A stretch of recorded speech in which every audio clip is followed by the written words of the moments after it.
Ta'ala masih memberikan kesempatan kepada kita untuk bersama dengan bulan suci Ramadan, di mana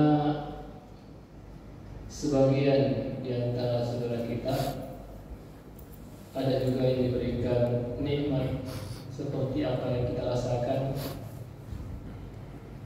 tetapi di antara mereka jamaah sekalian, ada yang hanya merasakan nikmat itu cuma 1 hari saja, ada yang 2 hari, ada yang bahkan sampai hari kemarin jamaah sekalian, bahkan sampai tadi malam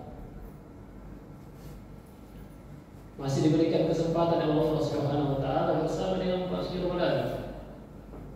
Tetapi pada subuh hari ini mereka telah dipanggil oleh Allah Subhanahu wa taala.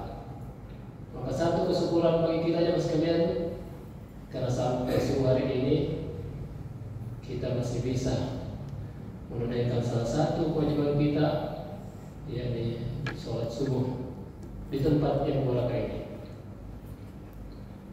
Masyaallah muslimin rahimani wa rahimakumullah. Bulan suci Ramadan ini adalah bulan yang banyak terdapat di dalamnya keistimewaan dan keutamaan, dan tentunya seluruh kaum muslimin berupaya untuk bisa mendapatkan keistimewaan dan keutamaan tersebut. Namun jemaah sekalian, ada di antara umat ini yang tidak mendapatkan apa-apa dari bulan suci Ramadan tersebut. Bahkan dia keluar dari bulan suci Ramadan ini, dia tidak mendapatkan ampunan. Sebagaimana dalam sebuah hadis Rasulullah SAW, di mana malaikat Jibril mendoakan ada 3 kelompok orang yang didoakan dengan doa kejelekan, lalu kemudian Rasulullah mengaminkan. Tentunya jemaah sekalian, kita bisa merasakan bagaimana kira-kira kalau doa itu dipanjatkan oleh malaikat Jibril, lalu kemudian Rasulullah yang mengaminkan. Masyaallah muslimin rahimani wa rahimakumullah. Salah satu hadis yang kita angkat dalam kesempatan ini adalah hadis yang diriwayatkan oleh Ka'ab bin Ujrah tentang 3 kelompok orang yang didoakan oleh Jibril.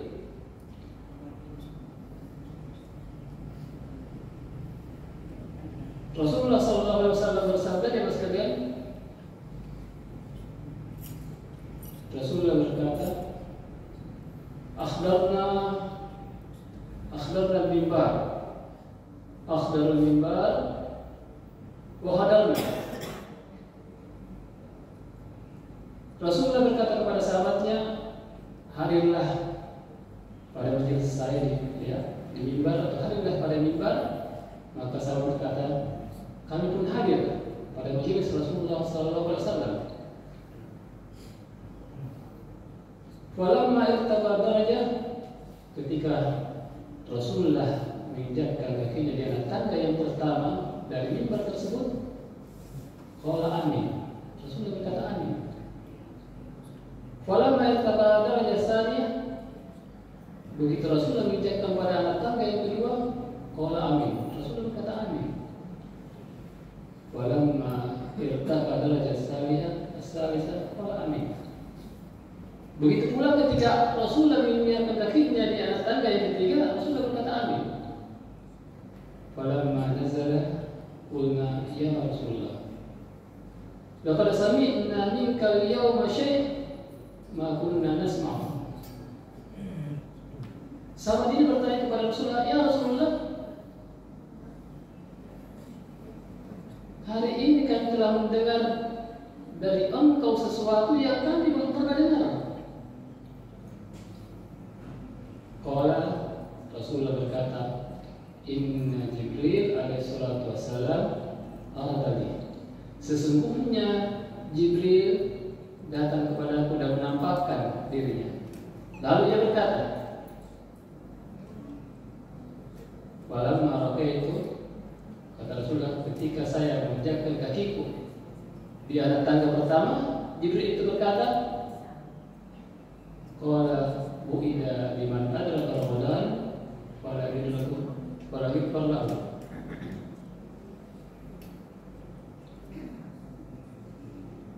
Kata Jibril, jauhkanlah orang-orang yang mendapati bulan suci Ramadan ini, lalu ia keluar dari bulan suci Ramadan ini, dan Allah Subhanahu wa taala tidak mengampunkan dosa-dosa. Kata Rasulullah, "Fakultu amin." Rasulullah berkata, "Amin." Ya Allah, kabulkan. Masyaallah muslimin rahimani wa rahimakumullah. Bulan suci Ramadan ini adalah bulan ampunan. Syahrul Maghfirah. Tentunya jamaah sekalian, karena dia adalah bulan ampunan, maka kita berupaya dan berusaha keras untuk mendapatkan ampunan tersebut. Bagaimana caranya jamaah sekalian? Rasulullah berkata, "Man shoma Ramadan imanan wa ihtisaban ghufira lahu ma taqaddama min dhanbihi." Ya, barang siapa yang berpuasa di bulan suci Ramadan ini karena iman dan mengharapkan pahala dari Allah Subhanahu wa taala, ghufira lahu ma taqaddama min dhanbihi. Allah akan ampunkan dosa-dosanya yang lalu. Caranya agar dosa kita diampuni oleh Allah Subhanahu wa taala, yang pertama adalah dengan berpuasa. Kemudian dalam hadis yang lain Rasulullah bersabda, "Man qama Ramadanan imanan wa ihtisaban ghufira lahu ma taqaddama min dhanbihi." Barang siapa yang sholat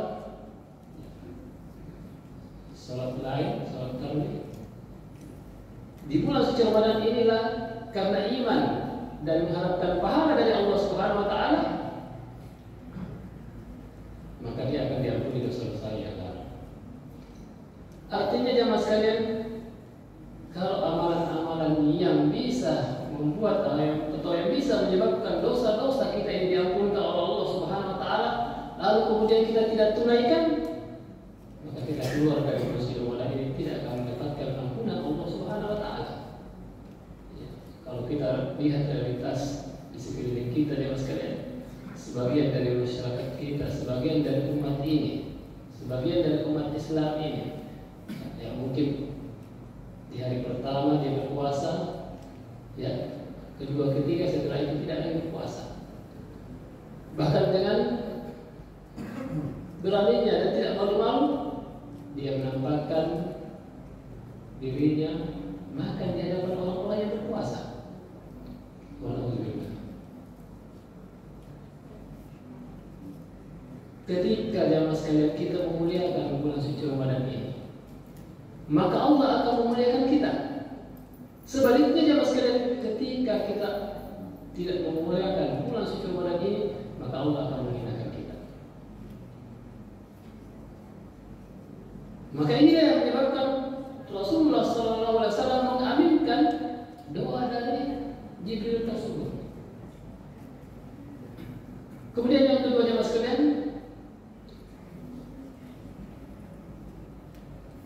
kata Rasulullah SAW, "Walamma raqaitu tsaniyah," ketika saya menginjakkan kakiku di atas tangga yang kedua, maka berkata Jibril, "Bu'ida liman dzukirtu indahu walam yusalli 'alaika." Fakultu amin. Kata Rasulullah, kata malaikat Jibril, jauhkanlah orang-orang yang ketika namaku ini disebutkan,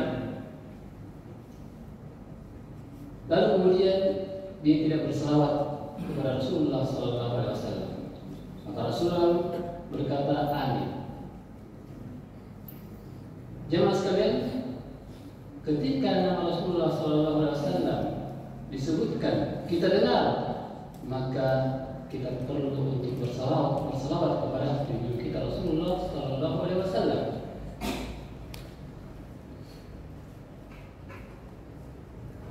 Dan tentang salawat ini jemaah sekalian, ketika kita bersalawat kepada Rasulullah SAW, tentunya juga ada balasan yang akan kita dapatkan dari Allah Subhanahu wa taala. Di dalam hadis yang sekalian dikatakan,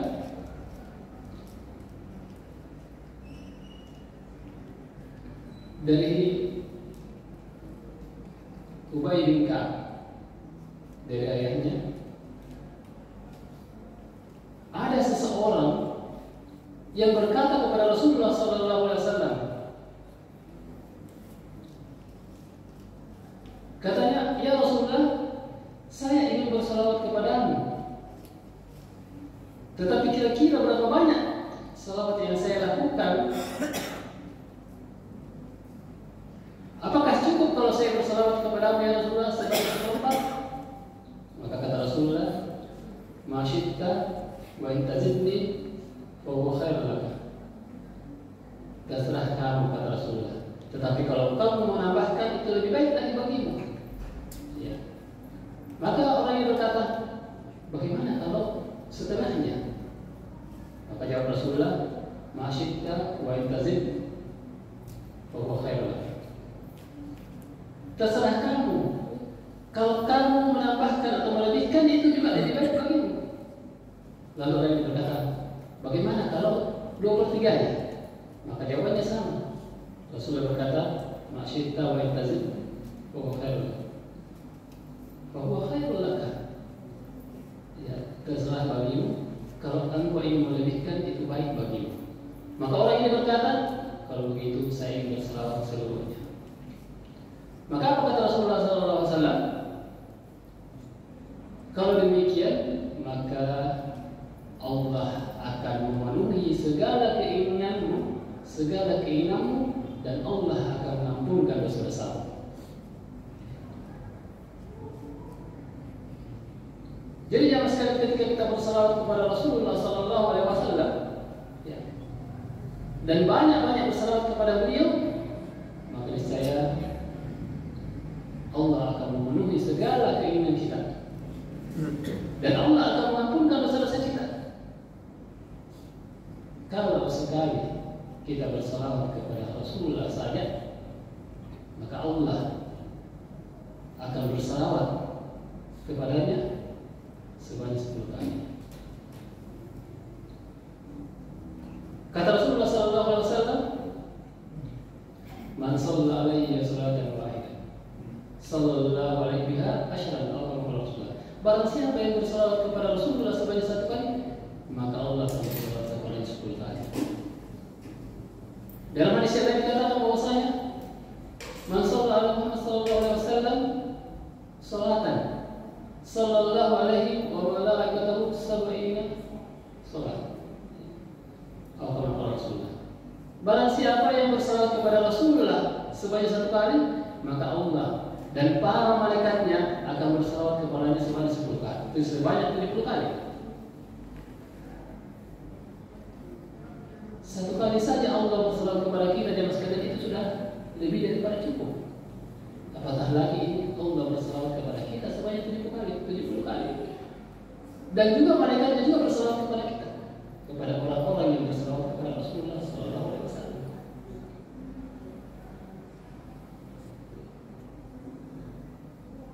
Terkadang jemaah sekalian, kita abai ketika kita mendengarkan Rasulullah, karena berlalu begitu saja tanpa kita bersalawat kepada Rasulullah SAW. Tetapi setelah kita mendengarkan dan mengetahui bagaimana faedahnya, dan banyak lagi faedahnya jemaah sekalian, ketika kita bersalawat kepada junjungan kita Rasulullah SAW, maka insya Allah kita akan mendapatkan keutamaan-keutamaan tersebut.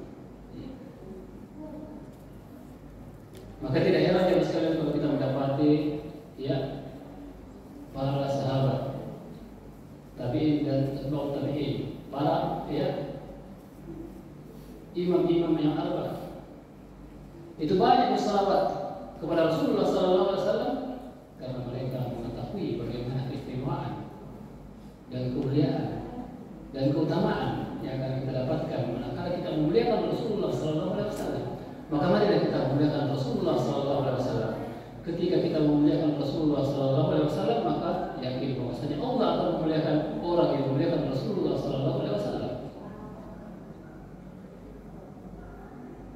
Masyarakat muslimin rahimani wa rahimakumullah. Kemudian golongan yang ketiga yang didoakan oleh Jibril lalu kemudian diambil oleh Rasulullah sallallahu alaihi wasallam. Kata Rasulullah sallallahu alaihi wasallam, "Falamma ra'aytu as-salisa qala bu'ida liman adrakahu abwabul kibar indahu falam yudkhilahal jannah." Kata Rasulullah, ketika saya menginjak kaki itu di anak tangga yang ketiga, ya, maka berkata Jibril, "Bu'ida, ya Allah, jauhkanlah orang-orang yang mendapati orang tuanya bersamanya atau salah satu di antara mereka, lalu itu tidak menyebabkan dia masuk ke dalam surga." Maka Rasulullah berkata, "Amin." Jemaah sekalian, Allah Subhanahu wa taala memuliakan orang-orang yang memuliakan dan berbakti kepada orang tua.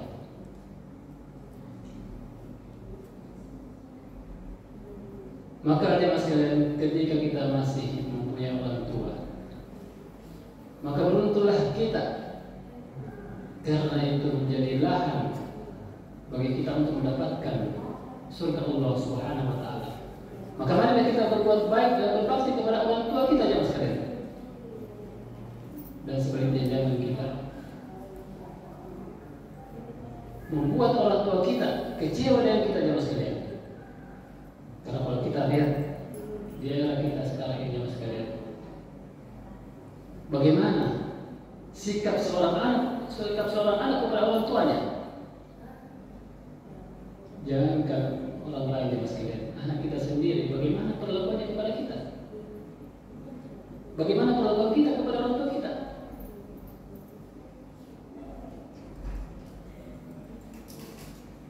Masyaallah muslimin rahimani wa rahimakumullah. Allah Subhanahu wa taala memuliakan orang-orang yang memuliakan orang tuanya.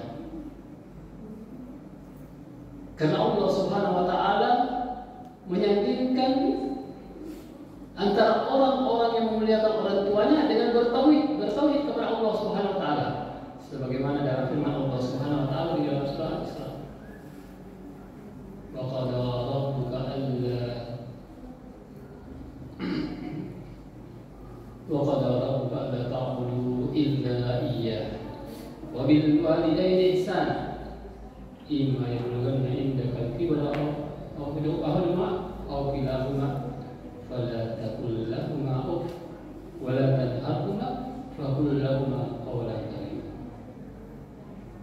Kata Allah Subhanahu wa taala jemaah sekalian, dan ketika Allah Subhanahu wa taala, janganlah engkau menyembah kecuali kepada Allah Subhanahu wa taala, wa bil walidayni ihsana, dan engkau berbuat baik kepada kedua orang tuamu. Fala tanharhumā. Ketika engkau mendapati kedua orang tuamu atau salah satu di antara mereka yang bersama dengan atau berada dalam pemeliharaanmu, fala taqul lahum, maka jangan engkau berkata kepadanya. Wala tanharhumā, dan jangan pula engkau membentaknya jemaah sekalian. Faqul lahum qawlan karīmā. Akan tetapi yang perlu kita lakukan jemaah sekalian adalah kita berkata dengan perkataan yang baik kepada mereka.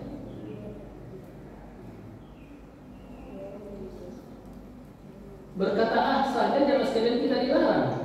Apatah lagi kita membentaknya. Ya. Kita bisa merasakan Bapak dan Ibu sekalian, bagaimana jika anak kita yang kita sayangi itu membentak kita. Jika kita sudah berada dalam keadaan sudah lanjut usia, tentu kita sedih jemaah sekalian. Tentu kita meneteskan air mata jemaah sekalian. Maka jemaah sekalian, Allah Subhanahu wa taala memuliakan orang-orang yang memuliakan orang tuanya, yang mendapati orang tuanya dalam keadaan lanjut. Ya. Kalau orang tua kita masih kuat jemaah sekalian, tentu tidak masalah. Tapi ketika orang tua kita itu sudah lanjut, sudah berumur 90 tahun ke atas, sudah pikun jemaah sekalian, tentu ini membutuhkan kesabaran. Karena mungkin saja ketika dalam usia seperti itu, dia akan kembali seperti anak-anak. Ada tingkah lakunya yang mungkin akan bisa membuat kita marah, jengkel dan sebagainya. Inilah yang menyebabkan ada orang tua yang kita lihat di media sosial yang sampai memukul orang tuanya, bahkan sampai memukul orang tuanya, karena dia tidak mampu untuk berbakti dan bersabar menghadapi orang tuanya. Masyaallah muslimin rahimani wa rahimakumullah. Kita akhiri selama ini dengan sebuah kisah. Kisah ini diceritakan oleh salah seorang syekh, dan syekh mengatakan bahwasanya ada salah seorang dokter perempuan di Saudi. Ya. Kata dokter ini, ada seorang pasien yang datang berobat ke kliniknya. Dia membawa seorang perempuan, dia memeluk perempuan itu erat-erat, tetapi perempuan ini mencakar-cakarnya. Lalu, ya, dia berkata kepada anak ini bernama Muhammad, usianya sekitar 30 tahunan. Dia berkata kepada anak ini, siapa yang kau bawa itu? Ya. Ada apa dengannya? Dia mengatakan, ini adalah ibu saya. Ya. Dia kurang waras, dia gila. Lalu bagaimana engkau lahir dari? Ya, artinya bagaimana engkau bisa dilahirkan karena dia adalah orang gila. Dia menceritakan sedikit tentang dirinya, maksudnya kakeknya, ya, kakek katanya, karena dia ingin keturunan, maka dia nikahkan anaknya ini dengan seseorang. Tetapi pada tahun pertama, ayahnya menceraikannya ketika dia dihamilkan. Maka katanya ketika dia berusia 10 tahun, ya, katanya, saya mulai berbakti kepada ibu. Saya masakkan dia. Ketika saya tidur, saya ikat kakinya dengan kakiku supaya dia tidak kabur. Lalu dokter mengatakan, ada apa dengannya? Sampai engkau membawa ke sini. Dia bilang, ibu ini lagi kena sakit gula, diabetes. Maka ibunya ini berkata kepada anaknya, anakku, saya ingin kentang. Maka dikasihlah kentang goreng. Tetapi ibunya ini meludahi wajahnya anak ini. Anak ini pun tersenyum. Ibunya mulai tertawa dan seperti orang gila. Dia kelilingi mejanya dokter itu.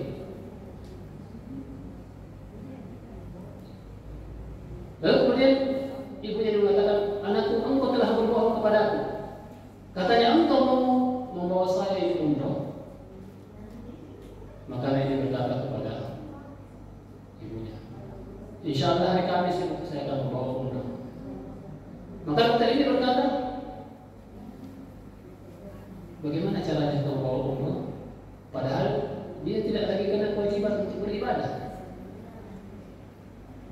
Maka ini berkata kepada dokter ini, wahai dokter, saya tidak akan pernah mengecewakan ibuku. Ketika ada yang dia inginkan, maka saya akan lakukan. Ketika ia ingin ke Mekah, saya akan bawa ke sana. Saya tidak ingin mengecewakan, padahal saya mampu untuk melakukannya.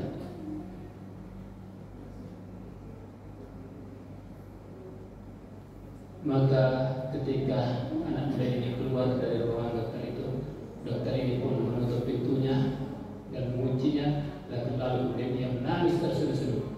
Dokter ini berkata, selama ini saya sering mendengarkan kisah bagaimana orang berbakti kepada orang tuanya, tetapi hari ini nyata di hadapan saya melihat seorang anak berbakti dan memuliakan orang tuanya.